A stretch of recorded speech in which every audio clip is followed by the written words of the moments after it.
नमस्कार। स्वागत है आप सभी का हमारे YouTube channel Suhana Safar with Kalpana में। तो दोस्तों, आज हम पढ़ेंगे मुंशी प्रेमचंद्र की लिखी कहानी क्षमा। कहानी की शुरुआत करने से पहले मैं आप सभी लोगों से यह विनती करना चाहती हूँ कि अगर आपको हमारी कहानी अच्छी लगे तो इसको लाइक, सब्सक्राइब और शेयर करना बिल्कुल ना भूलिएगा। तो चलिए शुरू करते हैं आज की कहानी। मुसलमानों को स्पेन देश पर राज्य करते कई शताब्दियां बीत चुकी थी। कलीसियाओं की जगह मस्जिदें बनती जाती थी। घंटों की जगह अजान की आवाजें सुनाई देती थी। गरनाता और अल हमरा में वे समय की नश्वर गति पर हंसने वाले प्रसाद बन चुके थे, जिनके खंडहर अब तक देखने वाले को अपने पूर्व ऐश्वर्य की झलक दिखाते हैं। ईसाइयों के गण्यमान्य स्त्री और पुरुष मसीह की शरण छोड़कर इस्लामी भातृत्व में सम्मिलित होते जाते थे, और आज तक इतिहासकारों को यह आश्चर्य है कि ईसाइयों का निशान वहां क्यों कर बाकी रहा।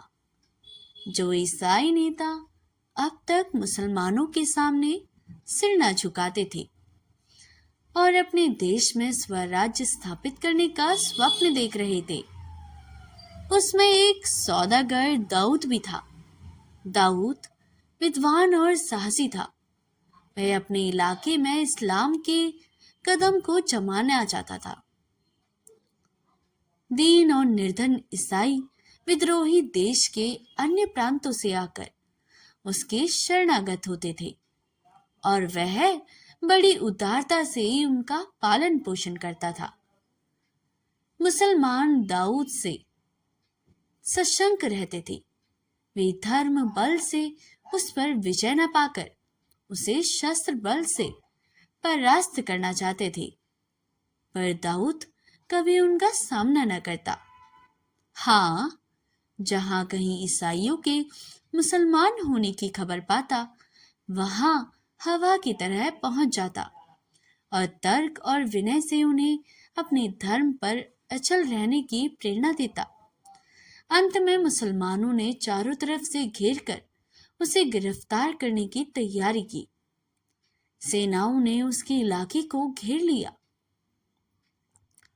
दाऊद को प्राण रक्षा के लिए अपने संबंधियों के साथ भागना पड़ा। वह घर से गरनाता में आया, जहां उन दिनों इस्लामी राजधानी थी। वहां सबसे पहले रहकर वह अपने अच्छे दिनों की प्रतीक्षा में जीवन व्यतीत करने लगा। मुसलमानों के गुप्तचर उसका पता लगाने के लिए बहुत सिर मारते थे। उसे पकड़ लाने के लिए बड़े बड़े इनामों की विज्ञप्ति निकालती जाती थी, पर दाऊद की टोह न मिलती थी। एक दिन एकांतवास से उकतार कर दाऊद गरनाता के एक बाग में सैर करने चला गया। संध्या हो गई थी। मुसलमान नीची अबाएं पहने, बड़े बड़े अमामे सिर पर बांधे, कमर से तलवार लटकाए रविशों में टहल रहे थे। स्त्रियां सफेद बुर्के ओढ़े, जरी की जूतियां पहने बेंचों और कुर्सियों पर बैठी हुई थी। दाऊद सबसे अलग हरी हरी घास पर लेटा हुआ सोच रहा था कि वह दिन कब आएगा जब हमारी जन्मभूमि इन अत्याचारियों के पंजे से छूटेगी। वह अतीत काल की कल्पना कर रहा था, जब ईसाई स्त्री और पुरुष इन रविशों में टहलते होंगे, जब यह स्थान ईसाइयों के लिए परस्पर वाकलिवास से गुलजार रहा होगा। सहसा एक मुसलमान युवक आकर दाऊद के पास बैठ गया।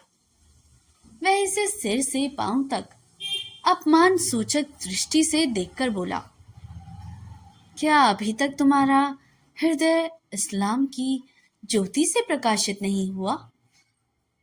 दाऊद ने गंभीर भाव से कहा, इस्लाम की ज्योति पर्वत श्रृंगों को प्रकाशित कर सकती है, अंधेरी घाटियों में उसका प्रवेश नहीं हो सकता। उस मुसलमान अरब का नाम था जमाल। यह आक्षेप सुनकर तीखे स्वर में बोला, इससे तुम्हारा क्या मतलब है?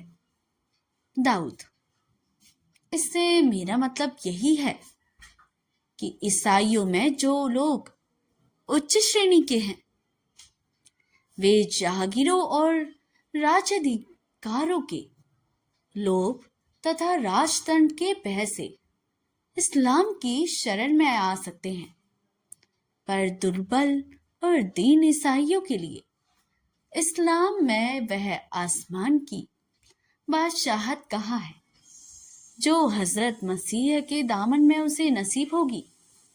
इस्लाम का प्रचार तलवार के बल से हुआ है, सेवा के बल से नहीं। जमाल अपने धर्म का अपमान सुनकर तिलमिला उठा, गर्म होकर बोला, यह सर्वथा मिथ्या है। इस्लाम की शक्ति उसका आंतरिक भारित्व और साम्यता है, तलवार नहीं। दाऊद, इस्लाम ने धर्म के नाम पर जितना रक्त बहाया है, उससे उसकी सारी मस्जिदें डूब जाएंगी। जमाल, तलवार ने सदा सत्य की रक्षा की है। दाऊद ने अविचलित भाव से कहा, जिसको तलवार का आश्रय लेना पड़े वह सत्य नहीं। जमाल जातीय गर्व से उन्मुक्त होकर बोला, जब तक मिथ्या के भक्त रहेंगे तब तक तो तलवार की जरूरत भी रहेगी। दाऊद, तलवार का मुंह ताकने वाले सत्य ही मिथ्या है। अरब ने तलवार के कब्जे पर हाथ रखकर कहा, खुदा की कसम, अगर तुम निहत्थे ना होते तो तुम्हें इस्लाम की तौहीन करने का मजा चखा देता। दाऊद ने अपनी छाती में छिपाई हुई कटार निकालकर कहा, नहीं, मैं निहत्था नहीं हूं। मुसलमानों पर जिस दिन इतना विश्वास करूंगा उस दिन ईसाई ना रहूंगा।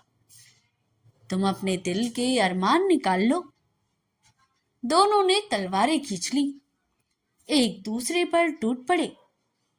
अरब की भारी तलवार ईसाई की हल्की कटार के सामने शीतल हो गई। एक सर्प की भांति फन से चोट करती थी, दूसरी नागिन की भांति उड़ती थी, लहरों की भांति लपकती थी, दूसरी जल की मछलियों की भांति चमकती थी। दोनों योद्धाओं में कुछ देर तक चोटें होती रही। सहसा एक बार नागिन उछलकर अरब के अंतरस्थल में जा पहुंची। वह भूमि पर गिर पड़ा।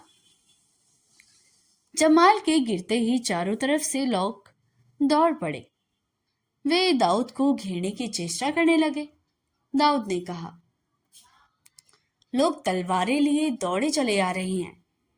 प्राण लेकर भागा, पर जिधर जाता सामने बाग की दीवार रास्ता रोक लेती। दीवार ऊंची थी, उसे फांदना मुश्किल था। यह जीवन और मृत्यु का संग्राम था। कहीं शरण की आशा नहीं, कहीं छिपने का स्थान नहीं। उधर अरबों की रक्त पिपीसा प्रति क्षण तीव्र होती जाती थी। यह केवल एक अपराधी को दंड देने की चेष्टा न थी, जातीय अपमान का बदला था। एक विचित्र ईसाई की यह हिम्मत की अरब का हाथ उठाए, ऐसा अनर्थ। जिस तरह पीछा करने वाले कुत्तों के सामने गिलहरी इधर उधर दौड़ती है, किसी वृक्ष पर चढ़ने की बार बार चेष्टा करती है, पर हाथ पांव फूल जाने के कारण बार बार गिर पड़ती है, वही दशा दाऊद की थी। दौड़ते दौड़ते उसका दम फूल गया, पैर मन भर के हो गए। कई बार जी में आया इन सब पर टूट पड़े, जितने महंगे प्राण बिक सके उतने महंगे बेचे। पर शत्रुओं की संख्या देखकर हतोत्साह हो जाता था। लेना, दौड़ना, पकड़ना का शोर मचा हुआ था। कभी कभी पीछा करने वाले इतने निकट आ जाते थे कि मालूम होता था अब संग्राम का अंत हुआ। वह तलवार पड़ी, पर पैरों की एक ही गति। एक कावा, एक कन्नी ने उसे खून की प्यासी तलवार से बाल बाल बचा लेती थी। दाऊद को अब इस संग्राम में खिलाड़ियों का सा आनंद आने लगा। यह निश्चय था कि उसके प्राण नहीं बच सकते। मुसलमान दया करना नहीं जानते, इसलिए उसे अपने दांव पेच में मजा आ रहा था। किसी वार से बचकर उसे अब उसकी खुशी न होती थी कि उसके प्राण बच गए, बल्कि इसका आनंद होता था कि उसने कातिल को कैसा जिच किया। सहसा उसे अपनी दाहिनी ओर बाग की दीवार कुछ नीची नजर आई। यह देखते ही उसके पैरों में एक नई शक्ति का संचार हो गया। धमनियों में नया रक्त दौड़ने लगा। वह हिरन की तरह उस तरफ दौड़ा और एक छलांग में बाग के उस पार पहुंच गया। जिंदगी और मौत में सिर्फ एक कदम का फासला था। पीछे मृत्यु थी और आगे जीवन का विस्तृत क्षेत्र। जहां एक दृष्टि जाती थी, झाड़ियां ही झाड़ियां नजर आती थी। जमीन पथरीली थी, कहीं ऊंची, कहीं नीची। जगह जगह पत्थर की शिलाएं पड़ी हुई थी। दाऊद एक शिला के नीचे छिपकर बैठ गया। दम भर में पीछा करने वालों भी वहां आ पहुंचे और इधर उधर झाड़ियों में, वृक्षों में, गड्ढों में या शिलाओं के नीचे तलाश करने लगे। एक अरब उस चट्टान पर आकर खड़ा हो गया जिसके नीचे दाऊद छिपा हुआ था। दाऊद का कलेजा धक धक कर रहा था। अब जान गई। अरब ने जरा नीचे से झांका और प्राणों का अंत हुआ। संयोग, केवल संयोग पर अब उसका जीवन निर्भर था। दाऊद ने सांस रोक ली और सन्नाटा खींच लिया। एक निगाह पर उसकी मौत का फैसला था। जिंदगी और मौत में कितना सामीप्य है, मगर अरबों को इतना अवकाश कहाँ था कि वे सावधान होकर शिला के नीचे देखते। वहां तो हत्यारे को पकड़ने की जल्दी थी। दाऊद के सिर से बला टल गई और वे इधर उधर ताक झांक कर आगे बढ़ गए। अंधेरा हो गया। आकाश में तारागण निकल आए और तारों के साथ दाऊद भी शिला के नीचे से निकला। लेकिन देखा, उस समय भी चारों तरफ हलचल मची हुई थी। शत्रुओं का दल मशीले लिए झाड़ियों में घूम रहा था। नाकों पर भी पहरा है, कहीं निकल भागने का रास्ता नहीं। दाऊद एक वृक्ष के नीचे खड़ा होकर सोचने लगा कि अब वह क्यों कर जान बचे। उसे अपनी जान की वैसी परवाह न थी। वह जीवन के सुख दुख सब भोग चुका था। अगर उसे जीवन की लालसा थी तो केवल यही देखने के लिए कि संग्राम का अंत क्या होगा।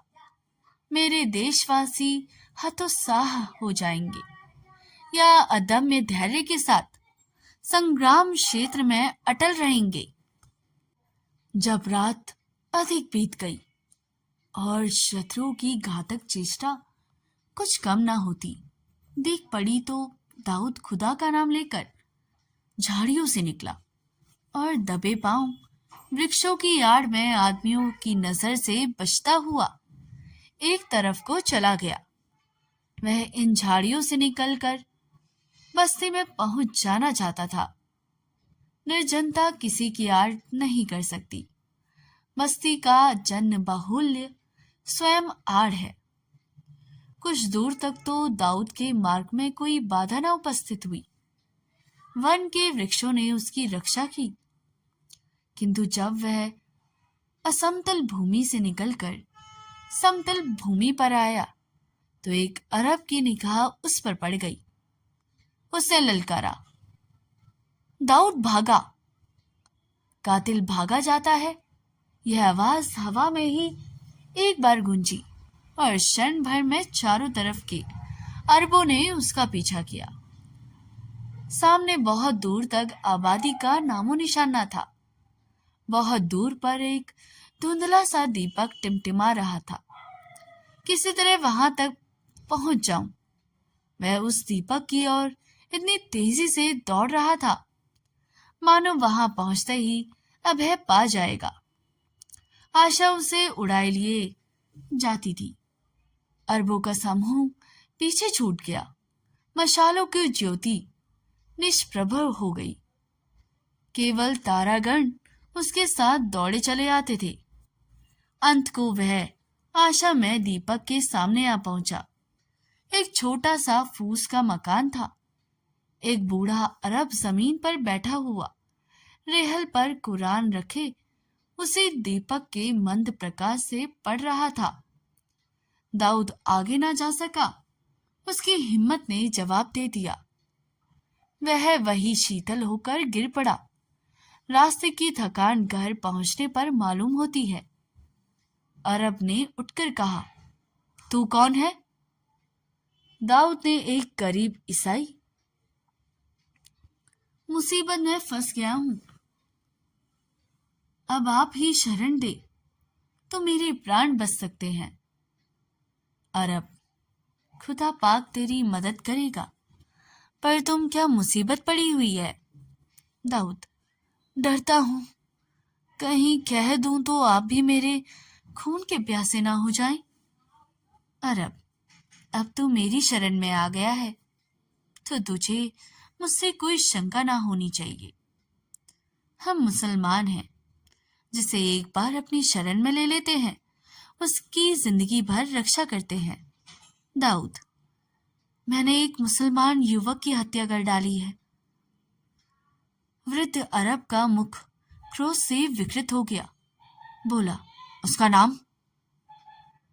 दाऊद, उसका नाम जमाल था।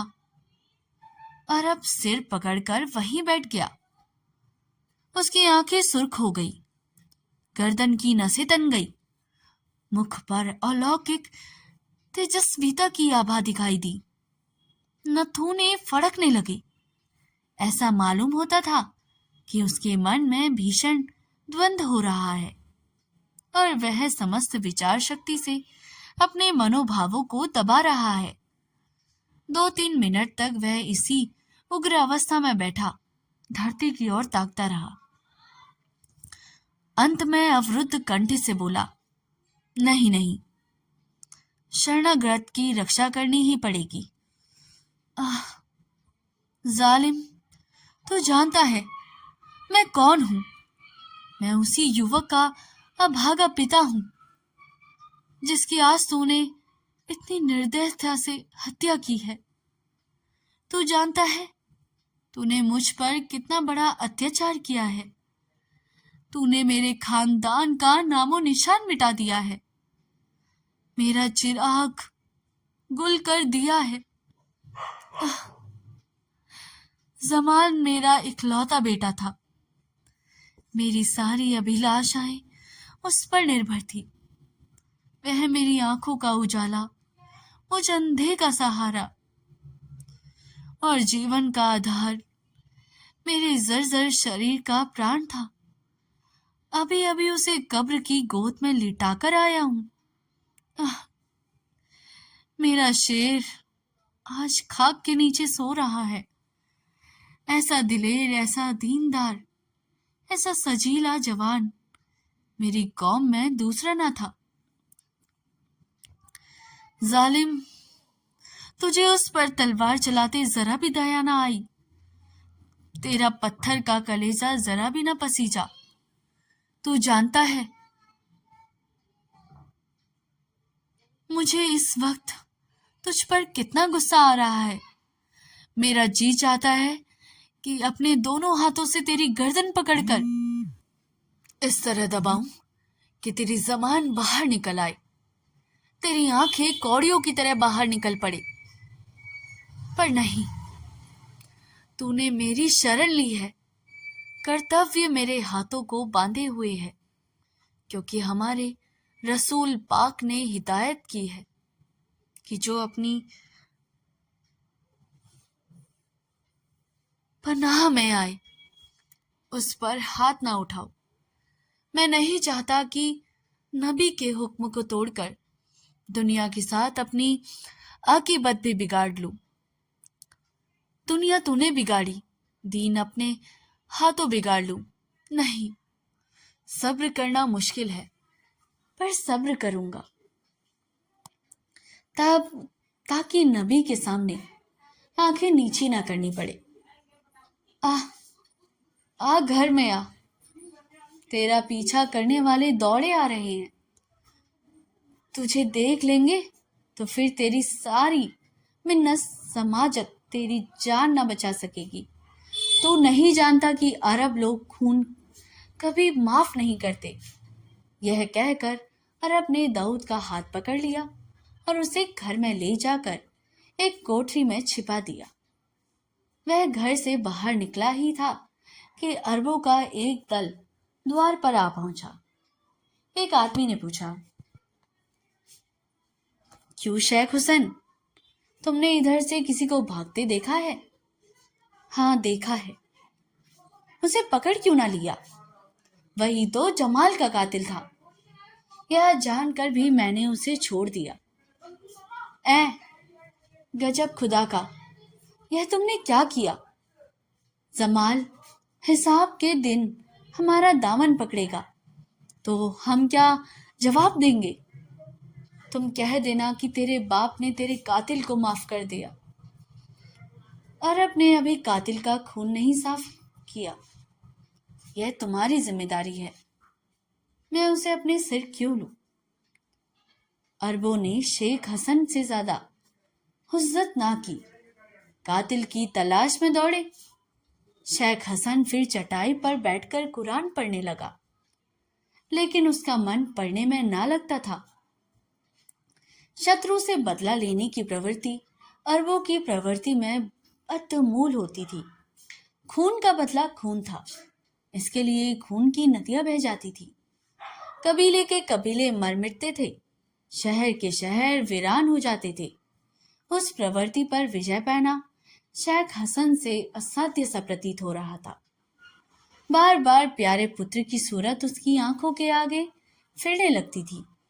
बार बार उसके मन में प्रबल उच्चेतना होती थी कि चलकर दाऊद के खून से अपने क्रोध की आग बुझाऊं। अरब वीर होते हैं, कटना मारना उनके लिए कोई असाधारण बात न थी। मरने वालों के लिए वे आंसुओं की कुछ बूंदें बहाकर फिर अपने कमरे में काम में प्रवृत्ति हो जाते थे। वे मृत व्यक्ति की स्मृति को केवल उसी दशा में जीवित रखते थे जब उसके खून का बदला लेना होता था। अंत में शेख हसन अधीर हो उठा। उसको भय हुआ कि अब मैं अपने ऊपर काबू नहीं रख सकता। उसने तलवार म्यान से निकाल ली और दबे पांव उस कोठरी के द्वार पर आकर खड़ा हो गया जिसमें दाऊद छिपा हुआ था। तलवार को दामन में छिपाकर उसने धीरे से द्वार खोला। दाऊद टहल रहा था। बूढ़े अरब का रौद्र रूप देखकर दाऊद उसके मनोवेग का ताड़ गया। उसे बूढ़े से सहानुभूति हो गई। उसने सोचा, यह धर्म का दोष नहीं, जाति का दोष नहीं। मेरे पुत्र किसी ने हत्या की होती तो कदाचित मैं भी उसके खून का प्यासा हो जाता। यही मानव प्रकृति है। अरब ने कहा, दाऊद, तुम्हें मालूम है बेटे की मौत का कितना गम होता है? दाऊद,